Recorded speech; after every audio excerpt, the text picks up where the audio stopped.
The Executive Lounge is empowered by Villa Monticello, Ghana's premium boutique hotel. Villa Monticello, your home of tranquility.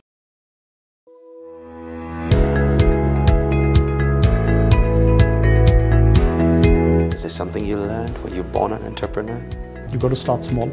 I have not allowed being a woman to hold me back. Credibility is not just making money, it's about making sure that people trust what you're doing. Law practice is not only about going to court, it's about advice. It's very difficult to hire somebody who's not motivated and then make them motivated. One of the things that I'm known for is integrity. They have to see you as a person of integrity. It was right.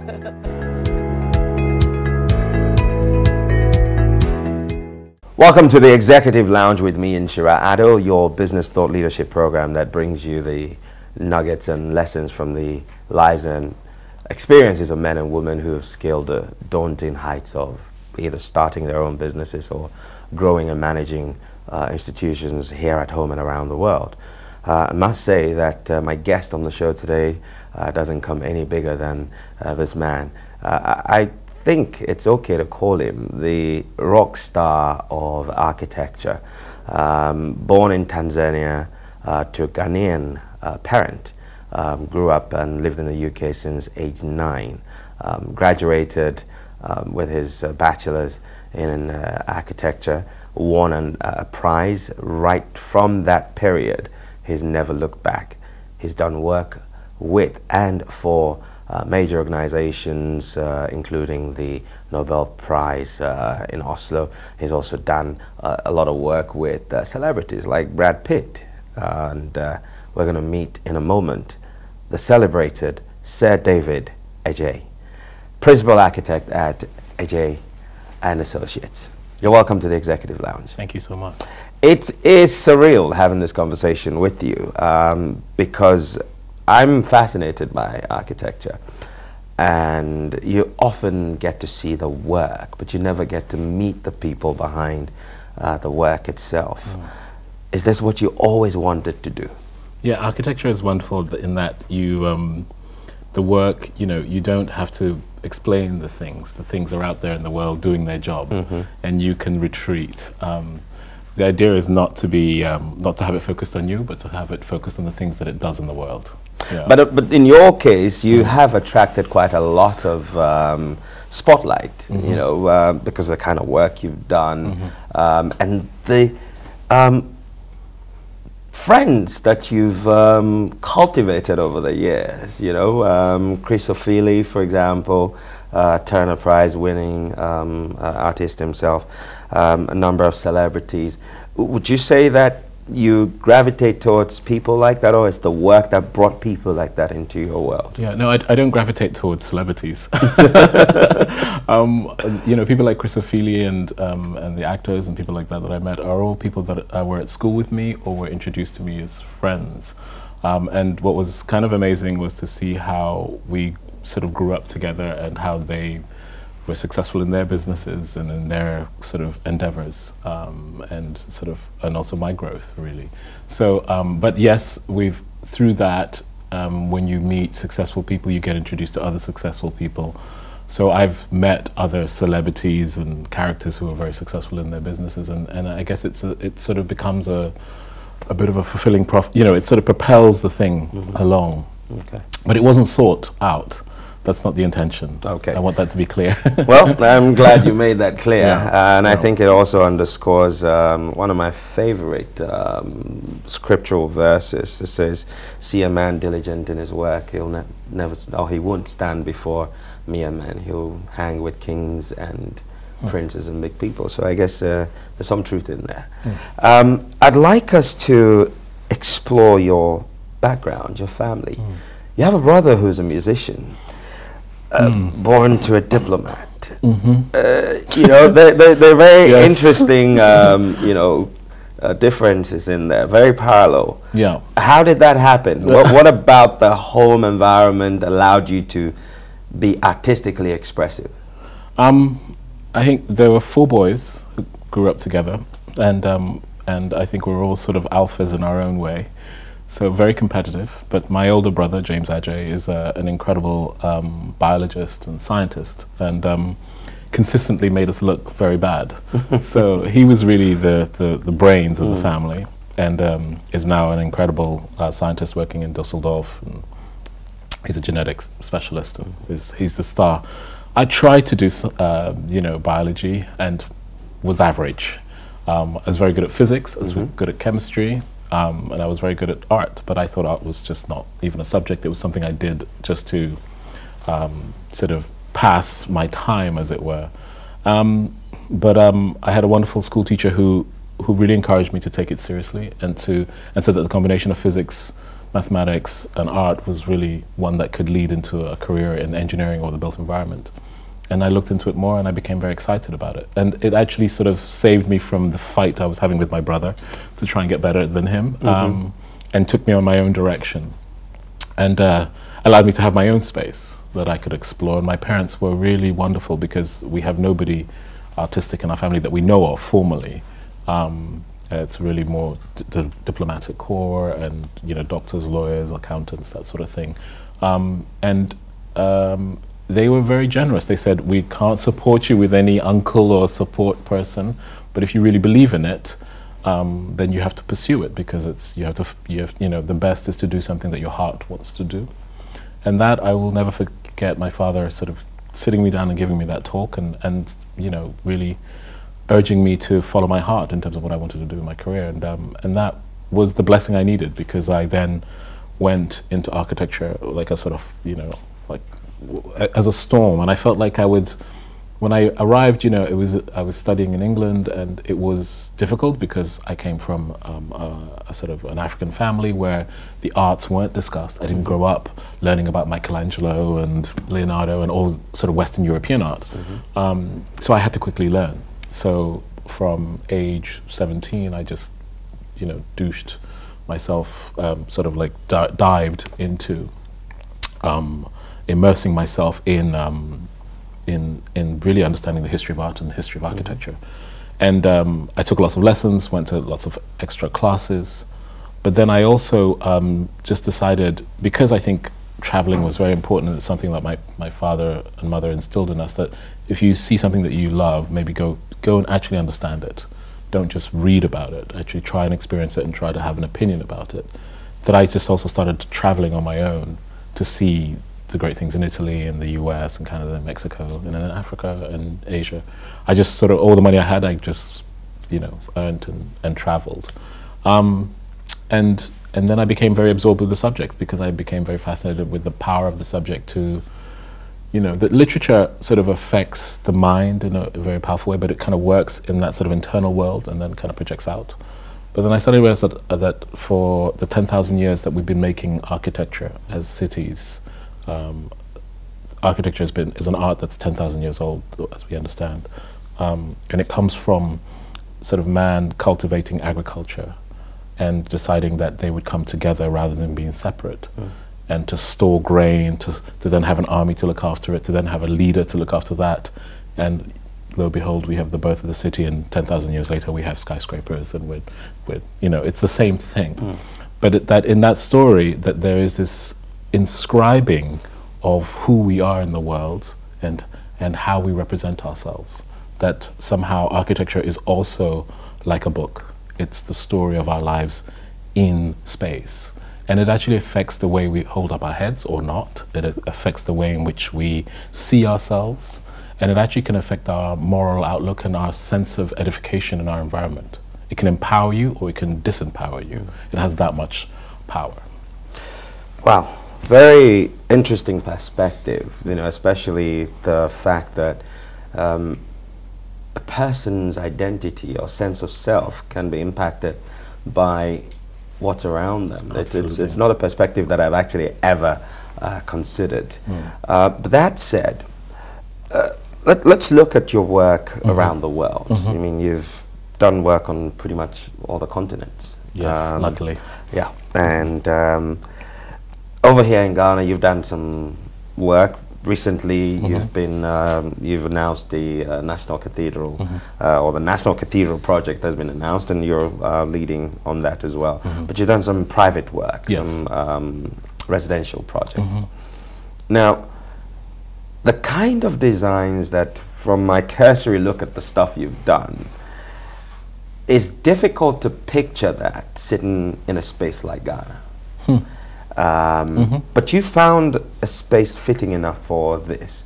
How are you able to bring the, if I could call it, the eclectic design that you express in your work into a space that, pardon me, viewers, as ordinary and primary as the Ghanaian landscape? Well, I think that to understand my work, it's not about a style. There is a methodology in it, and if you look at every project, and they all look different, but there's an underlying system that is organizing how they manifest themselves. And for me, I guess it's this idea that I feel a responsibility to understand the narrative of a place and how old it's existed and supported certain communities, and what the narrative of that empowerment of that architecture has been for those communities. And then for me, my job, I think, is to then understand that reality and then add to that reality to bring it into its new perspective.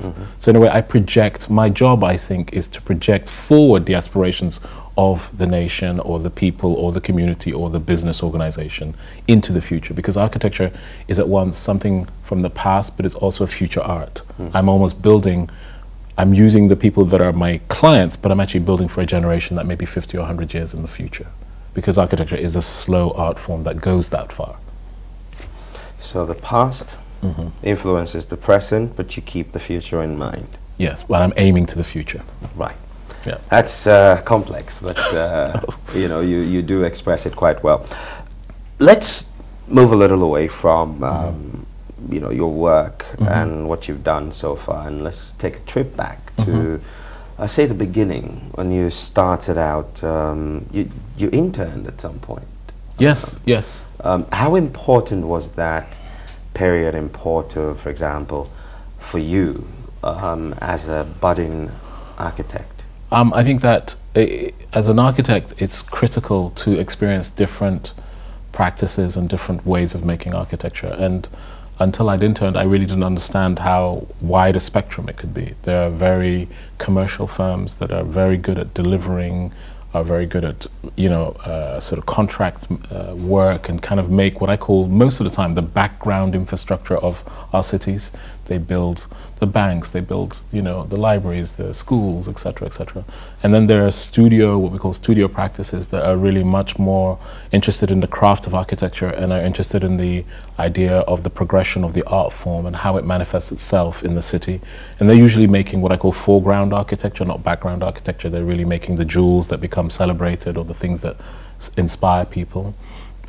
And you know, between those two, there are myriad sort of shades between those two worlds. And I wanted to experience a bit of each. So I worked for companies like Pentagram in London, but I also worked for Eduardo Sutamura, who's a Pritzker Prize architect in Portugal. I went to live in Portugal because I wanted to understand the culture and just work. You know, I was lucky enough to get an internship with him for a year, and so I lived in Lisbon and Oporto and worked with him, and he was very generous to me in showing me his methodology and his process.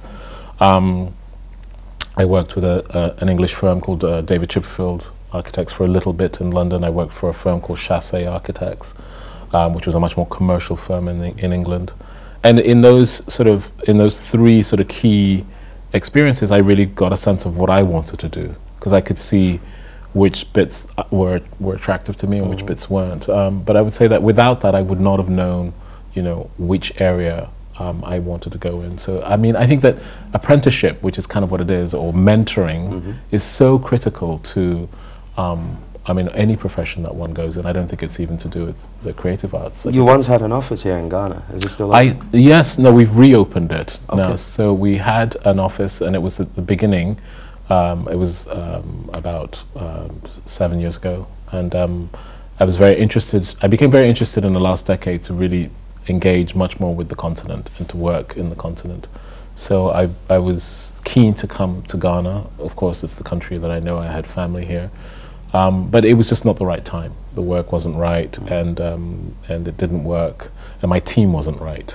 So I sort of restarted the whole thing, brought the team, just sort of disbanded the team, and then waited. And what's been amazing is this administration reached out to me, which was really wonderful, to come and look at working back in Ghana, and then set up a series of sort of competitions or studies and works, and now I'm really very immersed. In the past year, I'm in Ghana every month, and we are setting up, the office is registered and set up, and we are going to have a significant operation here by the end of the year. Okay, well, I can safely assume that those who are looking for mentoring opportunities will benefit from something in that regard. Well, we hope so. We hope, you know, my intention in setting up a practice in Ghana is also to demonstrate that one can make excellence in any context, that it's not about necessarily a kind of apparently first world context that makes great architecture. In fact, sometimes I think it doesn't, and that actually the limitations of certain places can also produce incredible opportunities and can create great moments. So for me, I don't look at, for me, money is not the driver, but the opportunity and the open-mindedness is the agenda. And I think that there's a thirst in Ghana to be recognized for the, I mean, I think Ghana is such an amazing nation. I'm not saying that as a Ghanaian, but I think it's a nation that has a lot of potential and promise. And if you look at the way in which the diaspora manifests itself in the world, they get to the top of everything, from surgery through to, you know, and it's this tiny nation which really, you know, is this black star that sort of shines. And I think that there's a frustration in the country maybe to kind of manifest that here. And so for me, this idea of excellence at home is very important. And so, you know, what I do on the continent, what I do on other continents, I feel like, and I have offices in the Americas and I have offices in Europe, and for me it's a shame that I haven't had a base here. So to have a base here and to be able to kind of share the technology, share the excellence, share the kind of information with new generations that are coming up here is very, for me, very rewarding. And very, you know, completing a circle, really, as it were. In terms of projects you've done on the continent, I think the one that comes to mind would be the IFC office in Dakar. Yes, it's still on site. It's still on site. Yeah, okay. But and what are some of the marked differences, if you would compare some of the projects you've done on the continent? Yeah. Well, I think that the continent, you know, my analysis is that the continent, you know, Africa is one of the kind of, it's the only continent of the 7 continents that's got a very unique geographic sort of spectrum. Most continents are hybrid geographies, but Africa has this ability to unfold the savanna, the Sahel, the forest region, which is the heart around the equator, the engine, and its edges in a way that's very, very much manifested very unique cultures from the what I call the sort of forest cultures, which are the farming, agricultural cultures that are around the river deltas and in the inner sort of sanctum, right through to the husbandry cultures, which are the savanna groups where the animal kingdom is, and then the peripheral edges. And nobody really lives in the Sahara, but the edges of the Sahara are these cultures. Has produced these kind of very unique cultures, and that each one of those has a kind of deep history and a deep architectural history, even with the kind of with colonialization and the way colonialization kind of erased a lot of the architecture of these regions. It is still manifest in the arts. It's still manifested in the kind of in the villages somehow. That the tropes of the kind of empire architecture that existed before colonization, because they, you know, the continent was aggregating into large empires. There were 4 or 5 empires before the 14th century. So it was not nation states. It was not fragmented. It was aggregating. Yeah. So it was actually metropolitan. There were large diasporas coming together and a lot of intelligence creating very interesting groupings. That's why the arts from the continent at that period was incredibly powerful. If you look at anything from the Yoruba castings right through to what was going on right on the coasts, you know, to right through the Congo, it was very, very powerful time of creativity and energy. So there's a lot of, I think, evidence also of that, and I think that a lot of that it can be learned from, not because of stylistic or kind of pride, which is fine, but also because it really speaks to the intelligence of people understanding how to react in their context and in their environment. So in the context of being near the equator, and in the context of being in the forest, and in the context of being near these river deltas that allowed them to kind of flourish as communities because they could farm. So that inspires, sorry. That's fantastic stuff. And you mentioned Yoruba, and got me thinking about the National Museum of African American History and Culture. Yeah. Your piece actually had your design has a Yoruba piece reference in that. Yeah. What was the inspiration? What's the connection? Yeah, I mean, you know, that project was really a fascinating project for me. I think many fragments got to it, but it was the one moment where one was trying to think about what would an architecture of the continent have been if colonization hadn't happened. In a way, the commission was to dream of a future that was robbed away from its people. So if 400 years of colonization hadn't happened, what would have happened in architecture? And in a way, for me, what I sought to do was to look at the, you know, like it or hate it, as you know, we are all proud in our national countries, but that didn't exist. Remember, these were artistic groups. So the Yoruba were like a little bit like the Greeks for West Africa. There's no denying of it. They were artistically very, very sophisticated in terms of metal casting and wood work, and they really influenced all the regions around. And their shrine houses are where you would see the sort of summary of their artistic outputs, you know. So I became very fascinated by the shrine houses, and the shrine houses where I saw that ziggurating form as capital columns for their posts that held the kind of porches before you went into the shrine chambers. And I became so moved. I was like, you know, here we are, you know, people trying to copy Greek to Corinthian columns, which is all the way up there. And actually we have our own ancestors created our own orders about, you know, fertility, military. We have them all. We've just lost that knowledge, and they were appropriate to our regions and our cultures. So I just evoked this form, which was about the bountifulness and the completion of kings or the completion of narratives, this corona form, which the reason why we know this is because one of the sculptors up to the 19th century was recorded talking about how he was a master builder and how he'd been taught this information. And it's in the Smithsonian in America. So I said, isn't it amazing that Olu of Adjaye, who was this Yoruba master craftsman, tells us what this thing is, but nobody really pays attention.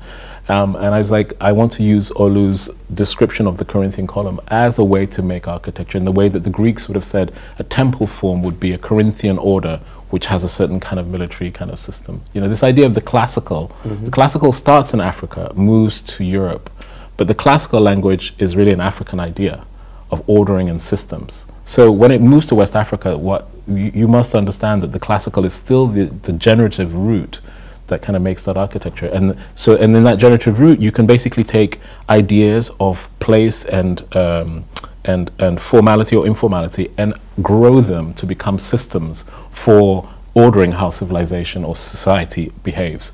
This is formal, this is informal, this is casual. So you did a design 360 on that. I basically erased 500 years. Or rather, I just accelerated it and said, here we go, let's imagine that. And it's been interesting to see the response, because it's based on a real motif, a real form, but it is completely invented, because it's also to do with how I'm sensing something could be done based on the fragments of history that we have. But it somehow resonated spiritually and emotionally with people. I've had sort of emails from people crying at this building and sort of feeling some kind of connection to it. And this idea of a building which really speaks about the forests is also part of it. That I made the building so it's really, when you're in it, you feel like you're under a tree. It's like dappled light around you. And I'm really speaking about the forest. That the ancestors of African Americans, the ancestors of the African Americans we know, came from the forest. Yeah. They came before we had electric light and everything. So the forest was really the kind of idea of the landscape. And so in a way, to make a building which plays with dappled light in that way, I think touches our deep, what I call our deep consciousness, about space and place. Wow. Yeah. I'm going to explore the concept of consciousness or its reawakening across the continent and how that fits into architecture in a moment. But for now, we're taking a short break. And when we come back, we'll learn some more from Sir David Adjaye on the Executive Lounge. Don't go away.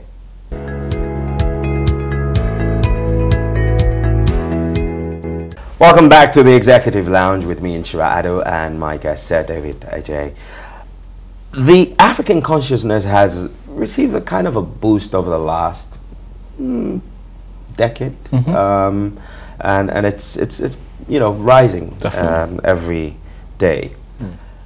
How will we see it expressed in architecture? Is there a place for that reawakening in architecture? I hope so. I hope so. I think that there's a moment in this awakening, as you're describing it. It's a sort of consciousness of who we are. To manifest that in form, because if you look at every society, it's this manifestation in form that actually kind of codifies our confidence in the world. The Western world has done it. The Middle East is working through it. Asia has done it, and it's kind of working through it. And I think that with this awakening that's happening in Africa, there's an opportunity to also manifest it. And I think it's architecture, when it's done right, is not simply technology and science. Some people like to use that modernist idea, which is very important. Technology is very important. But architecture, its fundamental root is storytelling. It's actually, at the end of the day, just storytelling in materials that have to perform, of course. So I think with that understanding, you can then start to look at how you use architecture to talk to a society. So when you make public monuments, you're really saying something about that group of people at that time. That's really what's going on, not you're just making something that looks nice to your eye, or you love the shape of it, or that's actually not really very relevant. It's okay, but it's not really relevant in that national stage. The national stage, it's important to codify stories that make sense to the community. And then I think with where we are now on the continent, we can start to do that, because even though we think there is no evidence of that original architecture, there is still evidence of everything that our ancestors did all around us, right through to the storytelling. So actually, as a good scientist, you're able, or a creative scientist, you're able to deep dive into any fragment, and as I say, I use a biology term, regrow it back to the body. You know, that's what's beautiful about it, is that even with the brutalization of colonization, which is 400 years of incredible suppression and memory erasure of who we are, to the point that we think that we're like, you know, backward people when we were actually super advanced at that time. You know, we were kind of an ecological, peaceful, abstraction-obsessed, fractal mathematical culture that understood how to live in harmony with its environment. That's what people are striving for now. Actually, but there was a certain kind of balance achieved already. And then the question is, how do you then, in the idea that we have used medicine to explode our populations, how do we now then use that idea but now grow it? Because what's happened is that medicine has allowed us all to, you know, up to the beginning of the 19th century, there were no more than 100 million people on the entire planet. Yeah. And now there are nearly 8 billion in 100 years.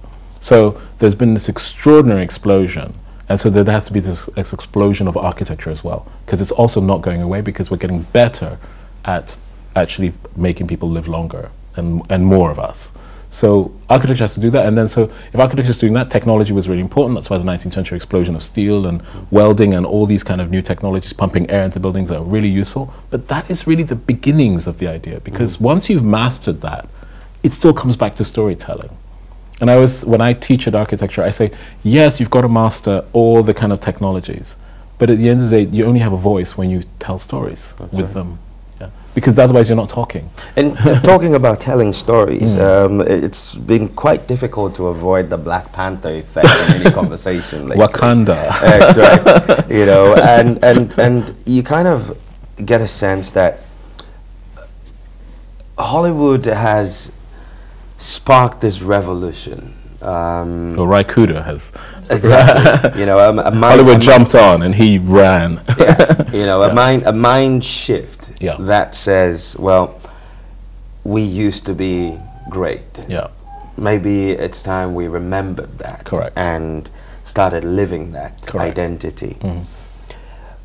But when you look, when are we going to see that African ingenuity, the level of excellence and skill that brought the rest of the world to the continent to learn show in the way we deploy our plans for our spaces? I mean, I think some of the things that we're trying to do in the work is that with architecture, because I can only speak towards architecture, is that architecture is like a challenge. You always have to lift the scales up.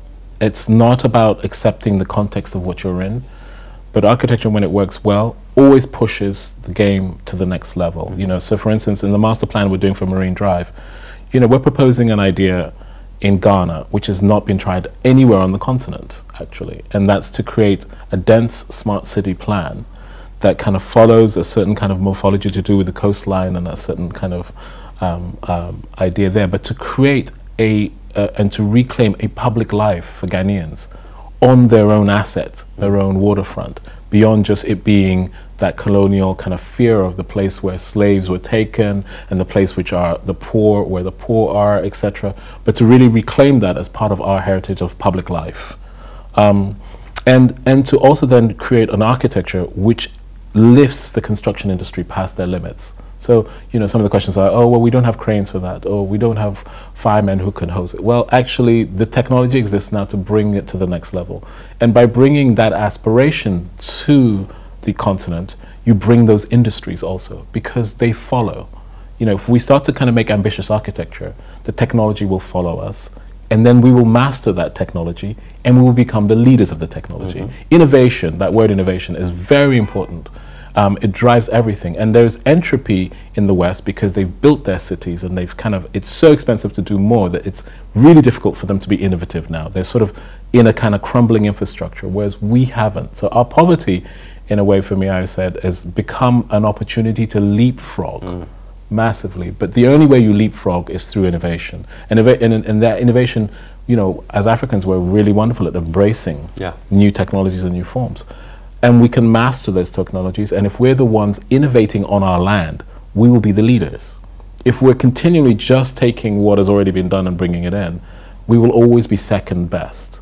So that move is very important, and so that for me, you know, in all the commissions I've been given is to always say, look, obviously we're not going to push you to where you can't do it, but push the envelope up so that we can train more people to have excellence. We can bring industries that understand that excellence is required, and that will spread throughout the system and shift the game. So shift the level of construction in this country, shift the level of support in this country, shift the level of understanding about environmental issues, cultural issues, etc.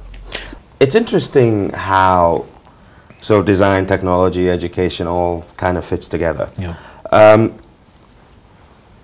I asked that question with a bit of history in mind.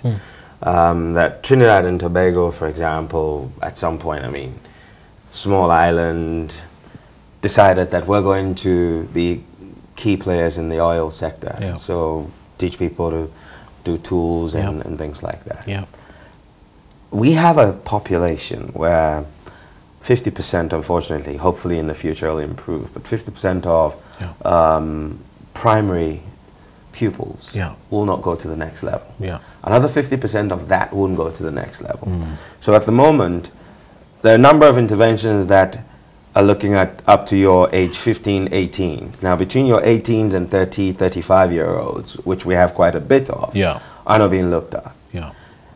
Do you think that this breaking of lid on development so that you're kind of creating new industries, can we harness that space? We have to. I think that there is no better way to create an upsurge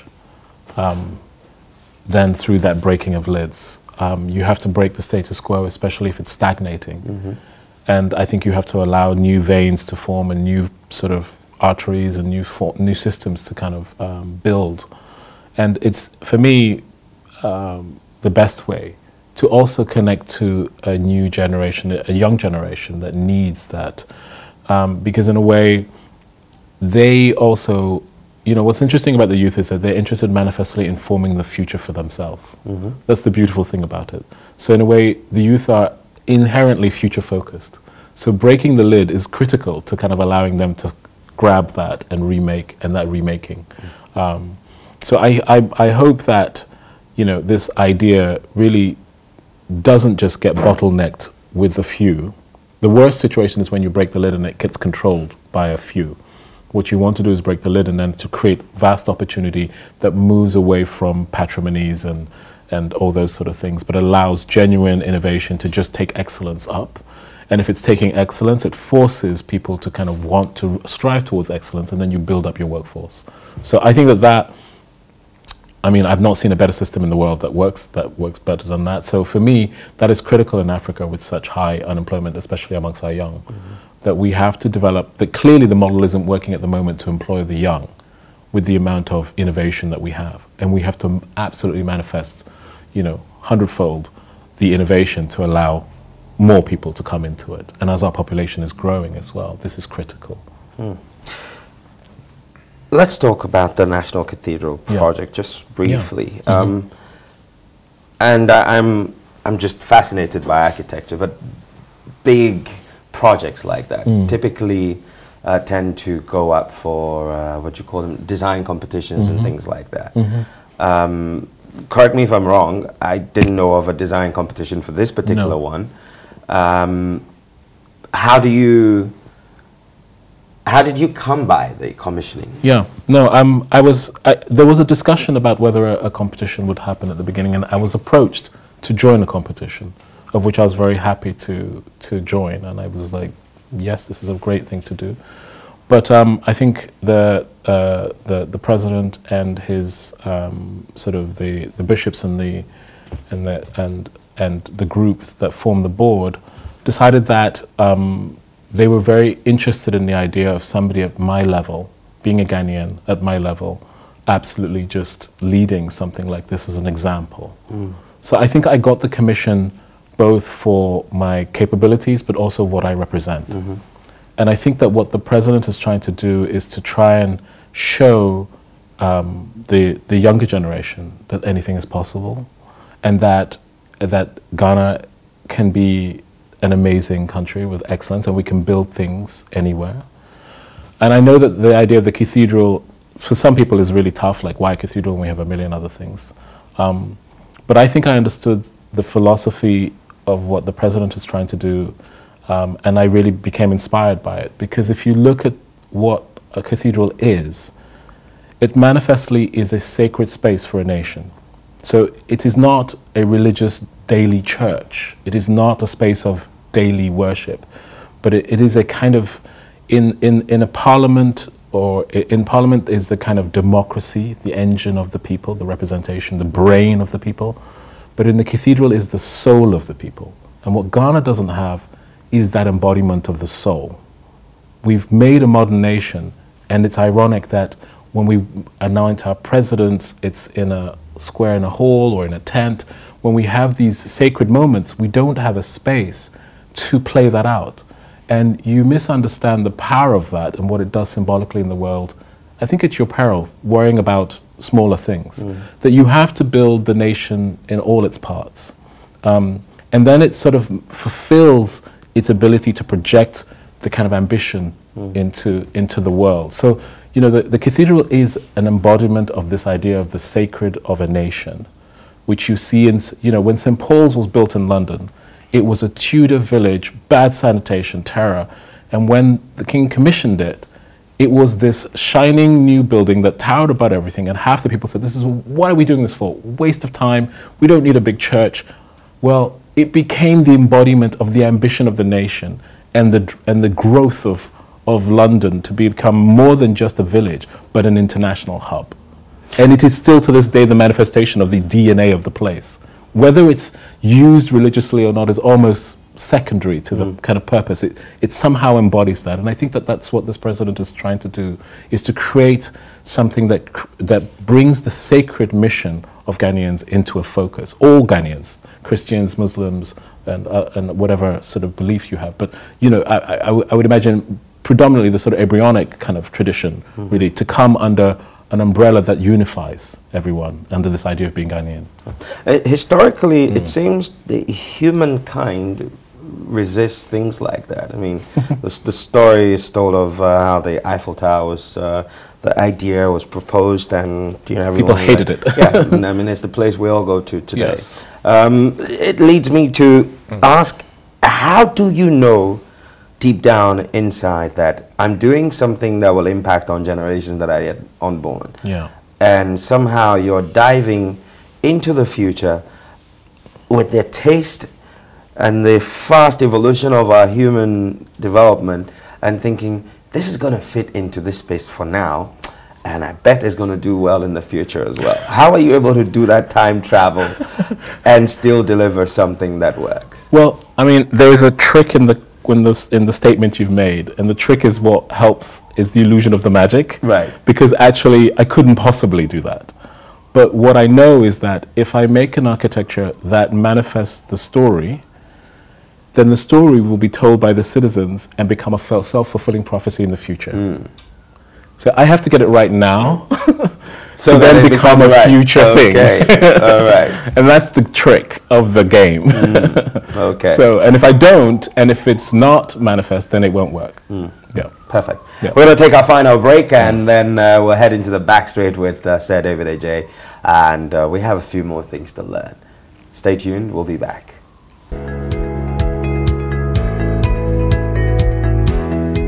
Welcome back to the Executive Lounge, and this is the final segment of this episode. And my guest, Sir David Adjaye, Principal Architect at Adjaye and Associates, the man behind the project of the National Cathedral. Now, we've talked architecture, we've talked technology, we've talked education, we've talked about the importance of mentoring, and there's still quite a lot more for us to talk about. I don't know if we'll be able to do all of that in this episode, but who knows? We might have you again another time. When we hear about successful people, it's easy to only contextualize their work and life in the rise and rise of David Adjaye. But there's something remarkable about your story that I would like to learn a lot about, and I'm sure will interest our audience. That in 2009, you put your company through, I think it's sort of voluntary insolvency. That's right. And at the time, I think there were some projects that were Major delayed. projects. Yeah, and so that kind of exposed you. Yeah. The world at the time thought, okay, this superstar is, hit the rocks, is finished. But soon after that, then the National Museum project came along. How were you able to, first of all, take the decision to say, I'm a high flyer, I can't go and do this voluntary insolvency business because it's admitting to the world that things aren't going well? How were you able to make first the decision to do the CVA? I think it was probably the most difficult time of my career in terms of management and finances. And I trained as an architect, not as a business person. So I really didn't have the tools in place to really understand how to monitor, check, and also predict and maybe avert issues. But also, I didn't really build a business that had good fittings. It didn't have a war chest. It was a little bit like a rabbit. It was running and happy, a young company, but it didn't have a kind of focus and a confidence of the hare. It wasn't slow and careful. But when basically the financial markets all crashed, 2008, 2009, I had several projects around the world that just immediately stopped. And under the sort of employment laws in the UK, I couldn't fire anyone. I had to do kind of due diligence for about 6 months. And that basically depleted my cash flow, as it were. And more or less practically bankrupted me. And I was going to become bankrupt. And the decision to do a voluntary insolvency was to avoid not having a bankruptcy on my books. So I took this voluntary insolvency, which is to kind of get a loan, to repay all my debtors, and then to kind of pay back. And I was just I think at first I was incredibly ashamed that I couldn't do it. that I'd got myself to this position. But then I very much, you know, through my family and my wife, my friends, just really realized that it wasn't my fault. I just had got into the situation which, yes, I hadn't prepared for, but one where I had the capability to maneuver out of. So, I mean, what it did was to actually make me more ambitious, ironically.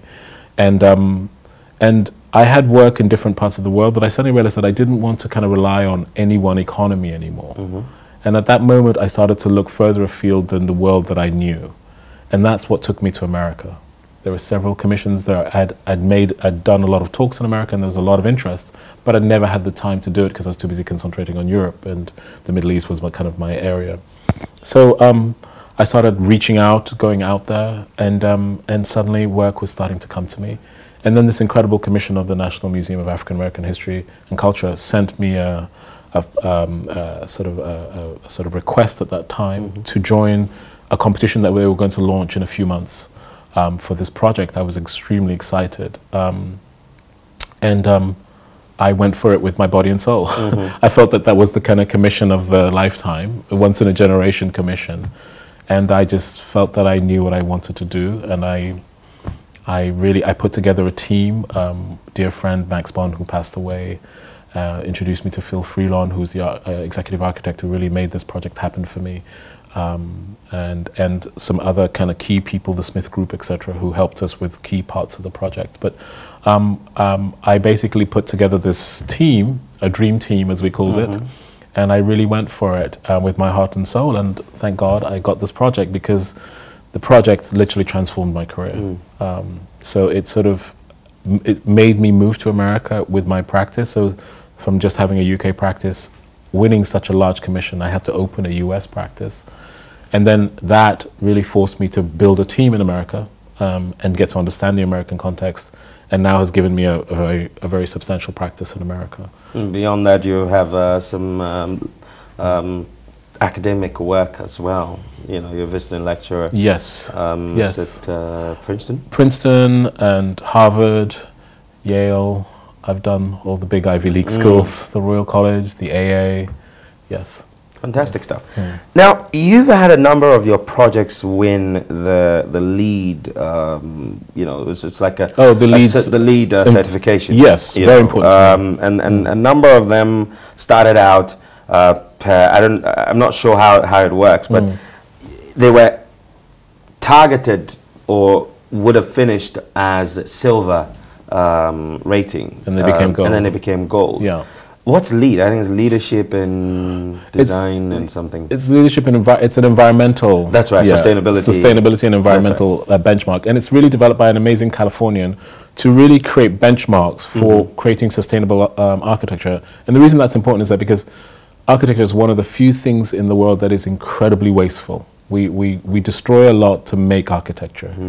So there's a new sort of urgency in architecture to be as smart as we can with materials, to be as smart as we can with energy, and to be as smart as we can with the performance of buildings in our environment, so they don't take too much energy, they don't fail too quickly, that we choose materials that actually last, that can actually kind of deliver on the kind of huge investment that happens. So LEED was a way to kind of focus everybody on that benchmarking. And it goes from everything from the workforce, you know, to the distance from which materials come to the site, to the energy you use, to how the building in its form contributes to the environment, the health of the environment. How important is standardization and, you know, these benchmarking for a budding industry for architecture in Ghana? It's very important. I think that those standards give people the minimum aspiration. I would say the standards, sometimes that becomes the maximum for people, but what it must be is the minimum. So it says to build a good building, you should really hit this line. And you should do much better than that to make a great building.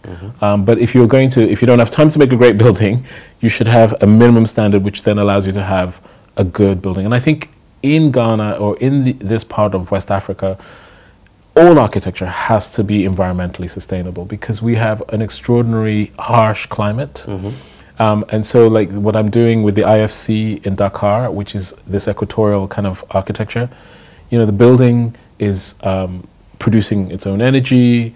It is making its own microclimates. We're using material from the earth directly from the immediate locale to make the mass and the brick. We're doing all these things, but we're making a technological 21st century building. But we're saying that those two things are not mutually exclusive. Technological doesn't mean plastic and tin. Technology just means the intelligence to use all the resources to bring down all the kind of, you know, abuses that can happen through architecture to the minimum. Yeah. I can't help but, you know, if we look at the projects that you've done, and then especially the National Museum for African American History and Culture, that particular competition had some formidable competitors in there. It had the best in the world. Yeah. Yeah. No, it was the David moment. Is what my mother says. Yeah. No, it was really a competition with the best architects in the world at the time. 70 of the best were invited globally, and then 6 were chosen and paid to do this competition, and we triumphed. And it was. I remember the day when I got the call. I will never forget it, because I could not believe that certain kind of giants that I respected and studied, I'd beaten, and was kind of in this position of making this project. So that was it was a psychologically profound sort of mind change, which I'm still dealing with, because it's not something that's, you know, I mean, you have your icons that you admire, and then suddenly, you know, you've gone past them with a win. It's a very powerful. What was the reaction of the fraternity? Love and hate. New kid on the block. From the younger generation, an incredible love. Like, I'd sort of broken through a sort of a guard. And from the older generation, a little bit of like, how did he win? You know, why did he win? Who does he think he is? You know, but then from a kind of even older generation, an incredible admiration. I also got outreach from older architects that I really respected, who were like, we've been waiting for you to do this. This is amazing. And that was really, it's beautiful to see. Sometimes you don't know who your supporters are, and they appear when you need them, actually. And that has been incredibly supportive for me in this moment of my career. If you didn't do architecture, what would you have done? I have no idea. I think up to 18, I was completely lost. I was obsessed with trying to be better than my brother, and I couldn't see anything else. Wow. And I didn't even know that there was anything else. So I was completely lost. A bit of a jack of all trades. I could do a bit of everything, but I had no focus. And, you know, I know that my parents were slightly worried about me, because I seemed like the sort of bright kid who could go wayward. But I'm really thankful that I found the arts, and the arts really inspired me, and I was able to use my sort of science and arts brain to contribute to the built environment on our planet. Finally, I think you were quoted. I think you did something for, is it Anthony Dunhill? Oh, I did an advertising campaign. Advertising campaign. There's something that you said, which you're quoted. Can't exactly remember the phrase, but it was about being inspired by the space between things. Oh yes, that's and explain that inspiration. That inspiration, I think, is inherently, it's African, but it comes from a Buddhist thinking. The articulation of it was through a Buddhist thinking, but it's something that I've now, I think, is a very African philosophy too, that actually, you know, the idea is that the manifestation is between materials, not the material. So the energy is the fact that you are here and it is there and you perceive it, and somehow the void between the two is the charge. It's a very beautiful sort of way of thinking, because it sort of says that everything you bring together creates a void, and those voids then create impact on people. Wow. And that's what I love. So that moment. Okay, well, thank you so much for explaining. Quite profound. Is it like the kind of feeling you get standing in an art gallery and staring at a masterpiece and the connection that comes into you, or a cathedral if you're inspired by cathedrals. That's right. Yes. And you feel, oh my God, how was this? That void. Yeah. Awesome. It's been fantastic spending time with you on the Executive Lounge, and I look forward to a second installment sometime in the future. Great. All right. So here are 5 takeouts from this conversation. Number 1 is that be competitive. takes you down a path of possibilities. You may find yourself lost somewhere along the line. And that leads me to number 2, that always go to the people who will have your back no matter what. And in David, he found that in his father. If your father or your mother or someone who can tell you, and the teacher as well, who says that you can take this art, add your physics and math, and it opens up a world of possibilities. There have some good people in your corner. Have people who will tell you the truth. Have people who are going to put their arms around you and tell you, you know what, you're not weird.